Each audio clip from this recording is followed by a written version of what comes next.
শ্রী শ্রী মা তখন উদ্বোধনে আছেন, রাধুও আছে। রাধু পায়ে মল পড়ে একদিন দ্রুত তেতলা হইতে নামিতেছে। পায়ের মল জোরে বাজিতেছে শুনিয়া শ্রীমা বিরক্তি সহকারে ওপরের দিকে চাহিয়া রহিলেন। রাধু দোতলায় আসিতেই মা বলিলেন, রাধি, তোর লজ্জা নেই? নিচে সব সন্ন্যাসী ছেলেরা রয়েছে, আর তুই মল পড়ে দৌড়ে নামছিস। ছেলেরা কি ভাববে বলতো? তুই মল এখনই খুলে ফেল। আর একদিন কোয়ালপাড়ায় ব্রহ্মচারী বড়দা বসিয়া বাজারের ফর্দ লিখিতেছিলেন। এমন সময় সেখান দিয়া যাইবার পথে জনৈক স্ত্রীভক্তের আঁচল ব্রহ্মচারীর পিঠে একটু লাগিয়া যায়।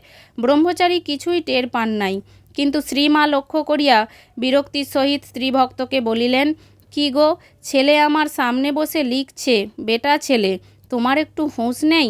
ওর পিঠে আঁচল লাগিয়ে যাচ্ছ। ওরা ব্রহ্মচারী, তোমরা মেয়ে মানুষ, ওদের সমীহ করে চলতে হয়। আঁচলটি মাটিতে ঠেকাও, প্রণাম করো।